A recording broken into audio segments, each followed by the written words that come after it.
Good evening, folks. Welcome to In the Air Tonight. I'm Mantis Sebastian, and today I'd like to give you a solid aromatic since I poo-pooed the last aromatic I reviewed, which was Harbor Dreams. Some people appreciated that, some people didn't, and actually are quite fond of this blend.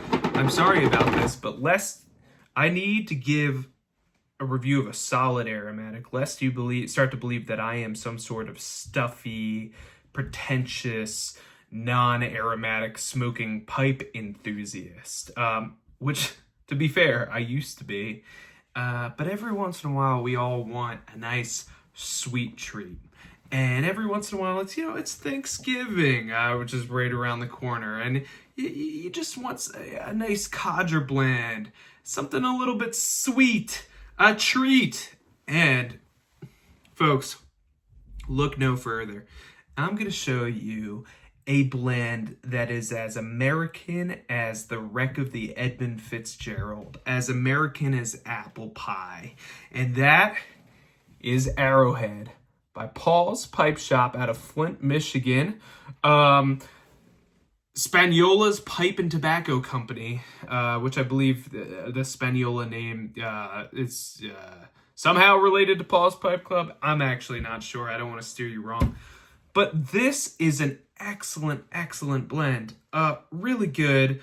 Arrowhead Pipe Club, I suppose. I know nothing about them other than that they exist in Flint, Michigan. And this was a blend that was produced to suit the preferences of the folks who are part of this pipe club. How cool is that?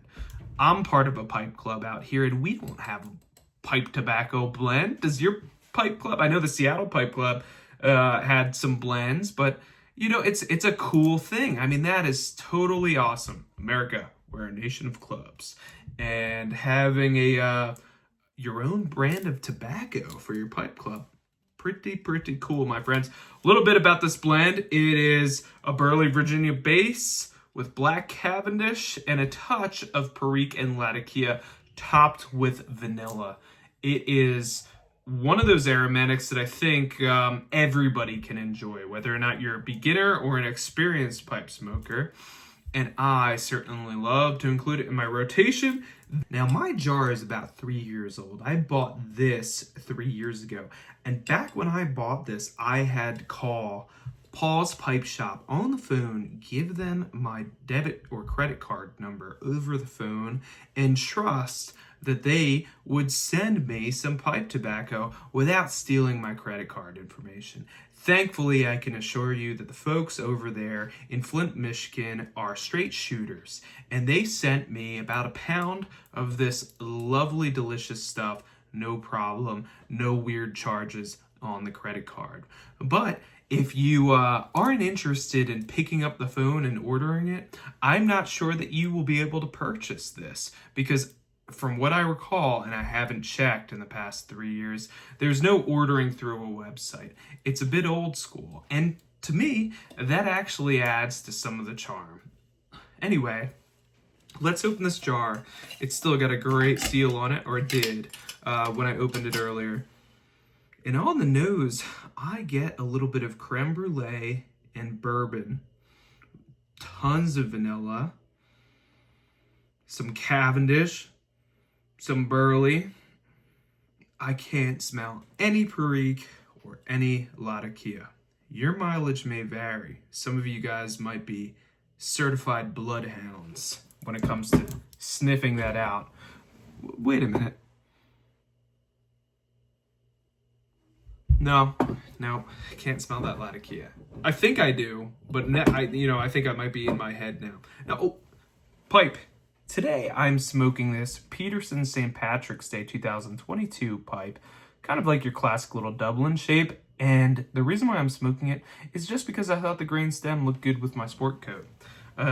Today's my 5th year wedding anniversary with the wife, just getting back, and I've got an opportunity to smoke a quick pipe before we watch a movie here. And I can't think of a better tobacco to smoke, because this has quite a pleasant smell.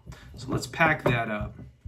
Nice and loose and casual, like the way I like to smoke an aromatic. I don't like to pack it too tight.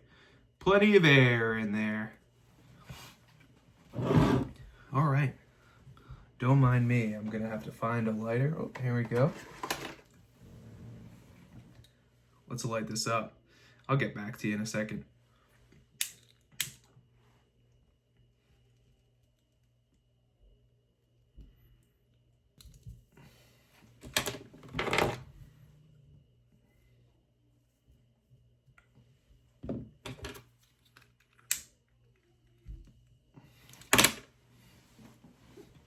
Now, right off the bat, this aromatic is smoking exactly the way an aromatic should smoke. Unlike some other aromatics that I've tried recently, this doesn't bite. It's extremely kind to the mouth. Wonderful. Just like Cherokee from, well, let's not give Cherokee away. I might want to review that one later.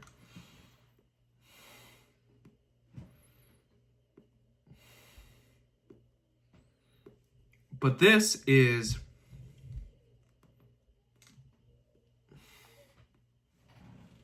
lovely from start to finish. Easy peasy. Easy to smoke.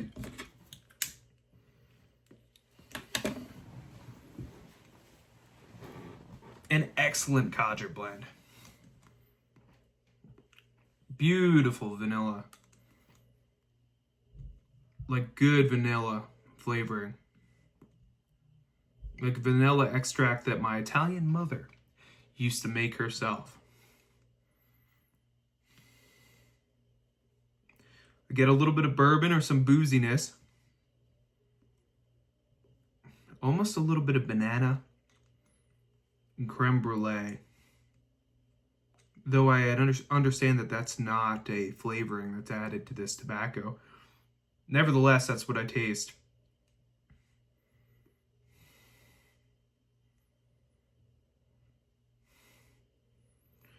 That Black Cavendish is wonderful and quite salient there. You could certainly jumps out at you.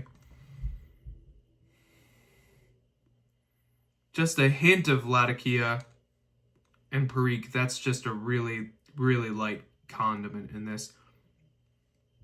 If you're just getting started on smoking pipe, you might not even notice that. And just a good burley Virginia base. What I love about this blend is it seems to be very consistent all the way through.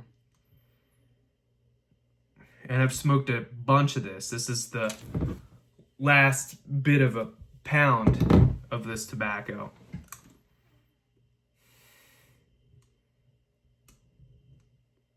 And it's just a wonderful tobacco to buy in bulk like that.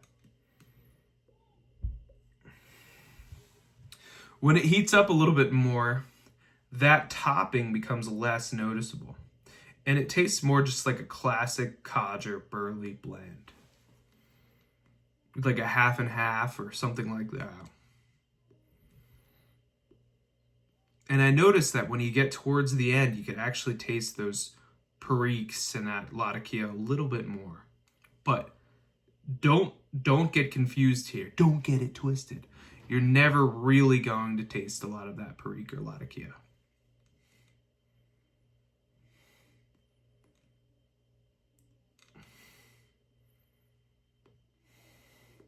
There's a saltiness to it, almost like a salted caramel. A sweet and savory balance. It's a wonderful treat. This pipe is as good as a dessert, though not as sweet. Wonderful all-day smoke. Yeah.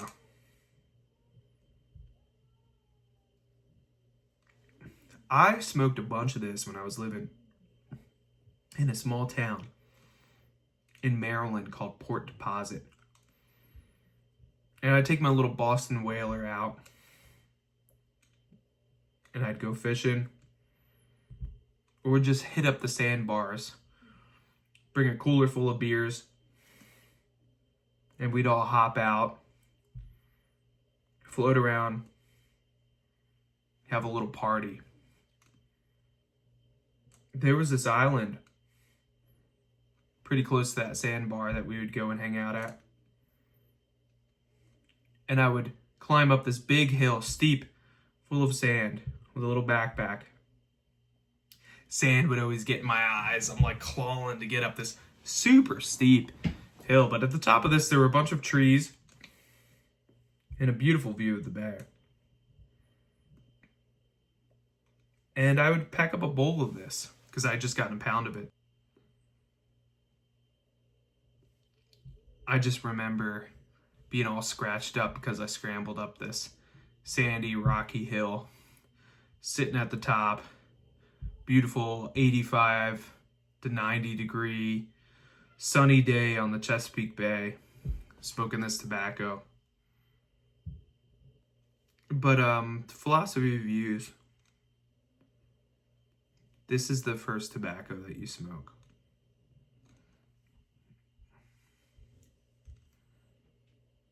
This is the pipe.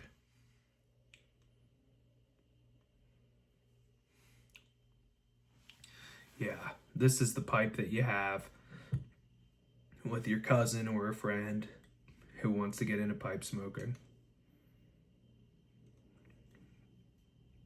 It'll be really kind to their mouth.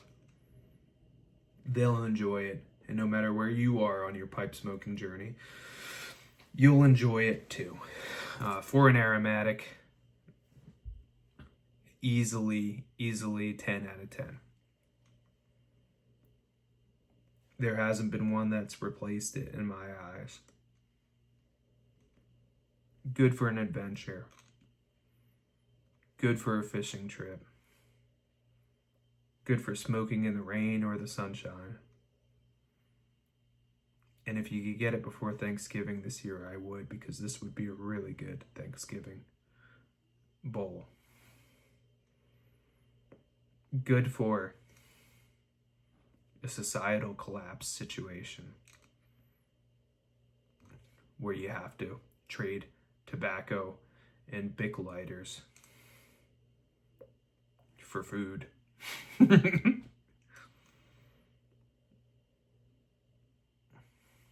Really, really wonderful.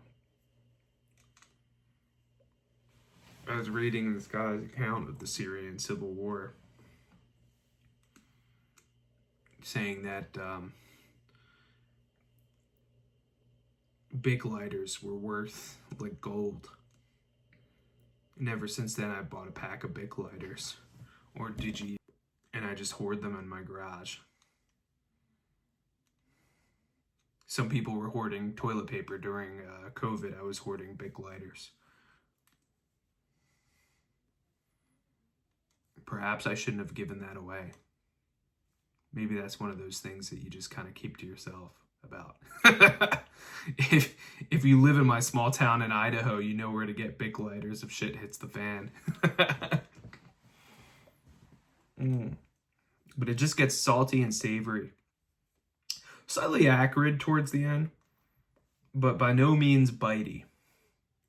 But that's just tobacco, you know? I mean, we're not gonna bend the laws of physics here or change the chemical makeup of this too much that anything extraordinary is gonna happen here. On the nose, I get a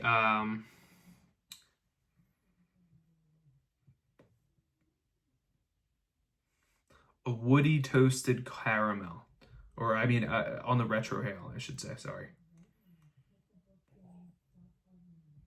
A surprising amount of woodiness. And I suppose that that's where I actually taste any of the Latakia that might be in this blend, is on that retrohale.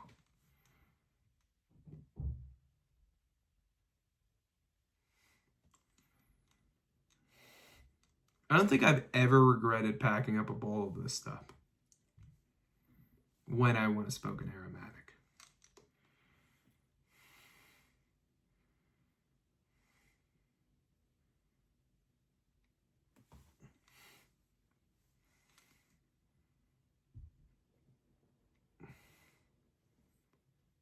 Yeah, this is good. You know what this is also really good for? Smoking inside.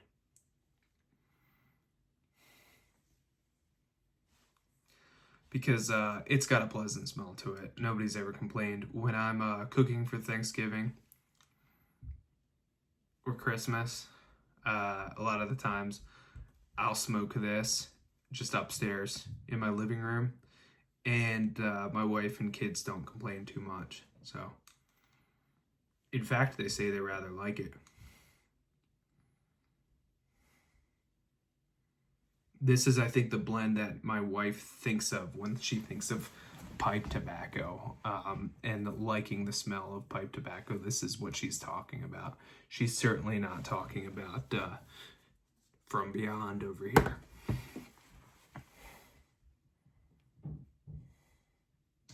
You see a lot of clones that are coming out now that try and add tobacco.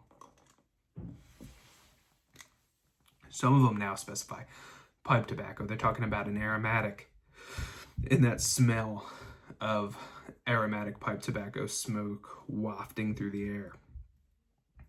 This is what they're talking about. Arrowhead.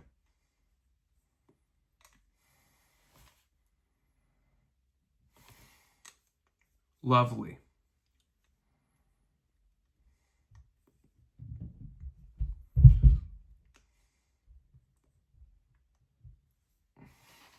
Awesome, awesome. I think I've gotten through a lot of the tasting notes that I'm going to be able to give you for this blend. It's not overly complex, but it's got enough complexity to it that an aromatic smoker who wants to transition into a non-aromatic, you've got all the ingredients here that'll help you start to ease into other types of blends.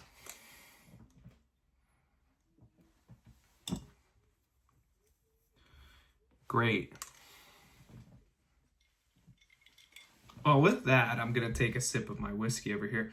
I've got ice in it, as you can see. That's because it's not a very expensive whiskey. Today, I'm drinking some Jim Beam rye. It's pretty inexpensive, and I'm thinking about stocking it at my bar for some of the rye drinks. So I'm just sort of trying it out to see if it's good enough to replace some of my more expensive ryes. And to be quite honest, when you're hosting guests, you don't need to bring out the Elijah Craig rye. They're probably not going to notice the difference in the Manhattans if you used a little bit of Jim Beam rye. The one thing about Jim Beam is I have loved some ladies, and I have loved Jim Beam, but they both tried to kill me in 2013. So it's a little bit of a love-hate relationship, but here we are.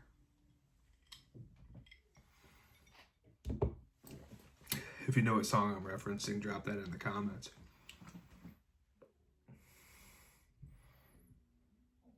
I changed the date to make more sense. Spud.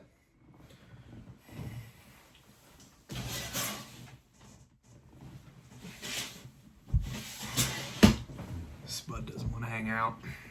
It's my Australian blue tongue skink. You'll have to see him in a different video.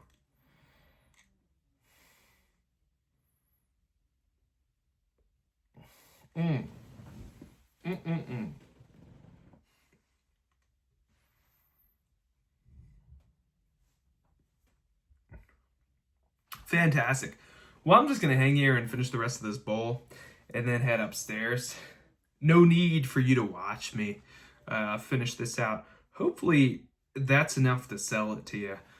Go pick some up. I'd be really pleased if a couple of people ended up calling Paul's Pipe Shop in Flint, Michigan and ordering some of this after this review. It'd be nice to give them some business. I mean, good old brick and mortar, solid Americana. So anyway, this has been Arrowhead in the air tonight.